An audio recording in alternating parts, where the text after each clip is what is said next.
Rich Thomas Weather Network, brought to you by these fine sponsors. Hear Rich's forecast hourly on these Blue Water Broadcasting radio stations.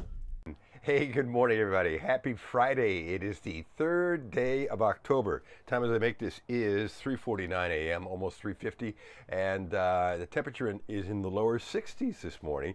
Yesterday, we had a morning low of 61 and an afternoon high of 85 with that nice easterly breeze gusting as high as 20 miles per hour. I think today will be just about a carbon copy. I've got us around 60 at dawn, so that's not quite jacket weather for me, but I will be wearing a long sleeve shirt, I'm sure, to the station this morning for these cool mornings.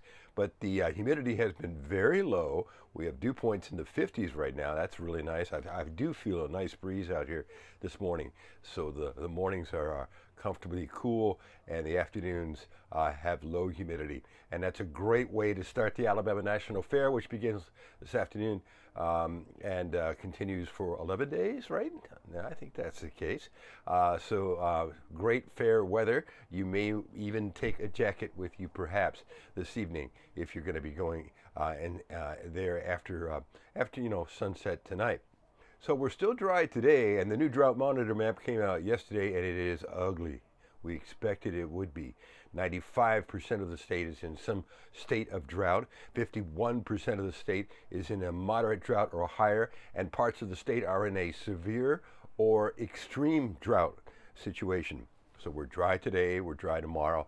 I think by the time we get into Sunday, we'll start to put in like about a 20% chance of some widely scattered showers, maybe a slightly higher perhaps on Monday and Tuesday, and a small chance on Wednesday as well. So we need the raindrops. There's going to be an actual frontal system along the coast, which will try to raise northward, and that's what's going to bring showers back into our forecast. Meanwhile, there's also a little low pressure area on that front that will be developing off the Florida coast, and that needs to be watched for possible tropical activity. That's one of the areas to watch from the National Hurricane Center. The other one is way, way out off the coast of Africa, a tropical wave in the far eastern tropical Atlantic. All right, so those are the only two features. The two hurricanes that were around earlier in the week are gone: Imelda and Umberto. All right. And by the way, speaking of hurricanes, tomorrow is an important anniversary, the 30th anniversary of Hurricane Opal. I was on the 10 o'clock news on WSFA that night when the hurricane was right over the city at 10 o'clock with winds gusting over 90 miles per hour at Maxwell and also at Montgomery Regional Airport, Danley Field.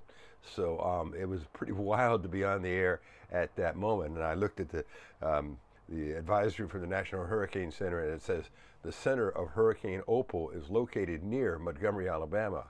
Wow, pretty cool for a guy from Cleveland, Ohio to actually be in a hurricane. Anyway, that's the anniversary that's coming up tomorrow. This morning, everything is normal, including live on radio 6 to 9 on News Talk 93.1 WACV.